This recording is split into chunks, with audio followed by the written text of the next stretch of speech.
Every morning in Hanoi, someone wakes up hoping the day will be an ordinary one. Sometimes, all it takes is one broken door for that plan to change. My name is Thang. I live alone in a 10 square meter room in Hanoi, Vietnam. Before most people were out of bed, I was already getting dressed, ready to see what this day had waiting for me. When I lost my job, I couldn't afford to wait for another opportunity. I started fixing whatever people needed repaired. It wasn't the life I had imagined, but in Hanoi, you either keep moving or you get left behind.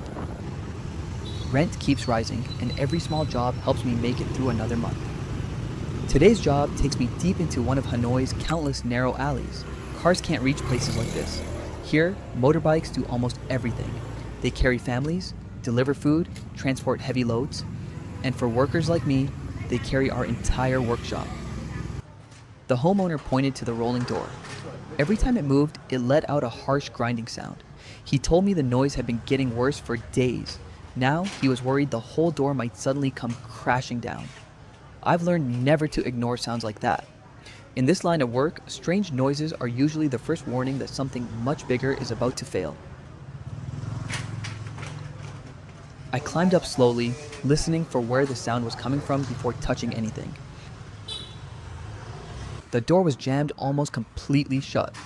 There was barely enough room for me to squeeze through. Getting the ladder and toolbox inside was even more interesting. It wasn't exactly the welcome I was hoping for, but jobs like this have a way of testing your patience before the real work even begins.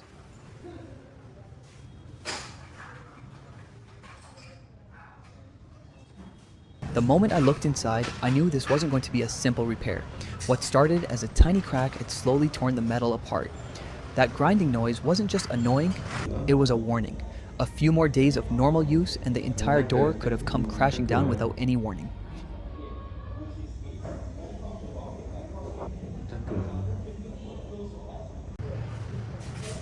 Some would help me drill new mounting points. Others would hold twisted metal together or make sure the electrical system was safe to work on.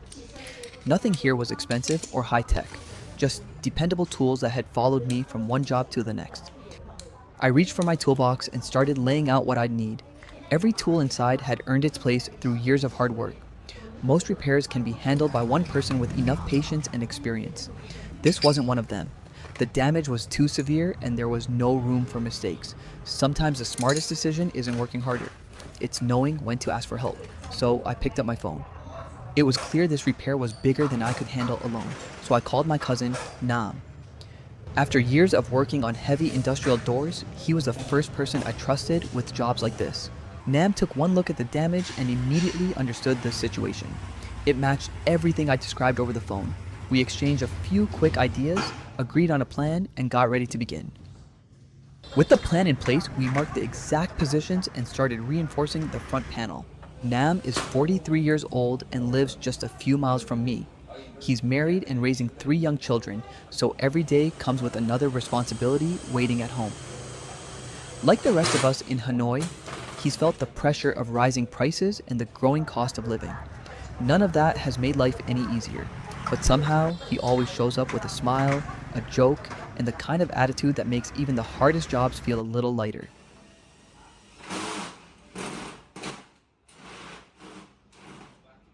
With the front side finished, we gathered our tools and moved to the back to continue the repair.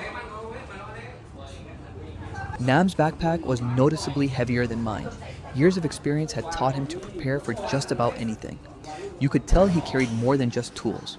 He carried the confidence that comes from solving problems like this over and over again. The first step was removing every damaged section without affecting the parts that were still intact. It was slow, careful work. One wrong cut could create even more damage and turn an already difficult repair into a much bigger problem. With the mechanical repairs complete, one critical step still remained. The control system had to be checked and recalibrated to make sure every component worked together correctly. Skipping this step might save a few minutes, but it could easily lead to bigger problems later.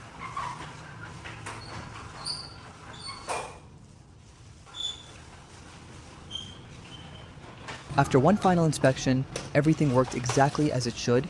The repair was finally complete. Now all that was left was packing up. With the job finished, it was time to load everything back onto the motorbike. The ladder, the toolbox, and all the equipment had to fit onto one small machine. To many people outside Vietnam, it probably looks impossible. But here in Hanoi, motorbikes are more than transportation. They're work trucks, delivery vehicles, and sometimes even mobile workshops. In neighborhoods like this, where the streets grow too narrow for cars, they're often the only practical way to reach the people who need help.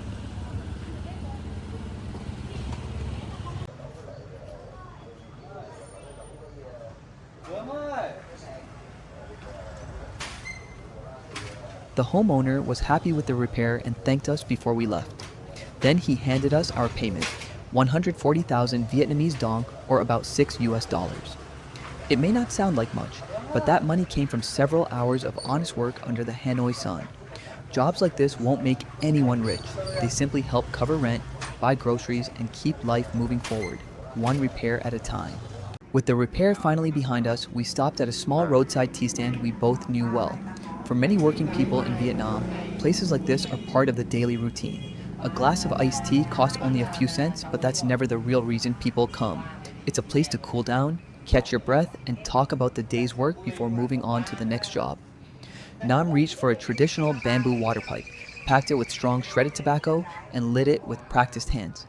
As he took a deep draw, the water inside the pipe bubbled softly before a thick cloud of smoke drifted into the warm afternoon air.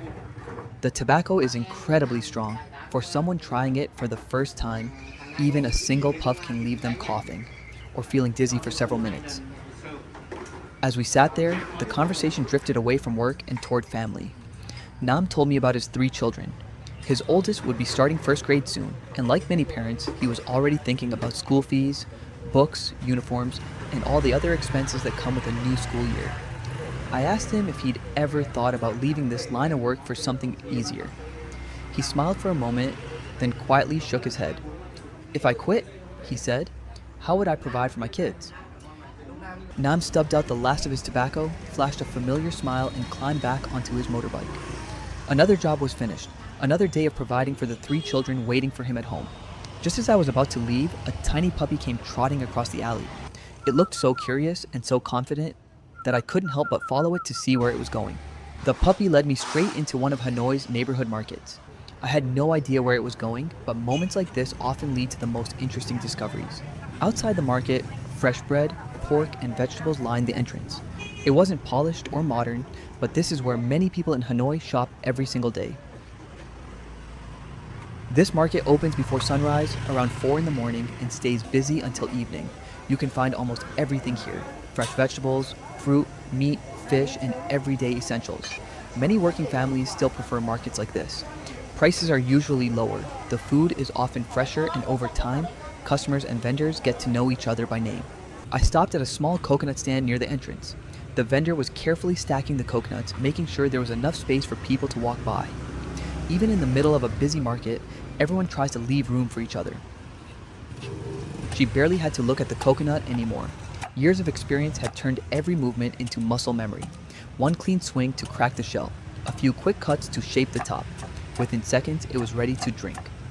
Watching her work felt less like shopping, and more like watching a craft perfected through thousands of repetitions. One coconut, just 15,000 Vietnamese dong, roughly 60 cents. For that price, you get fresh coconut water straight from the fruit with nothing added and nothing artificial. I walked out of the market and made my way home.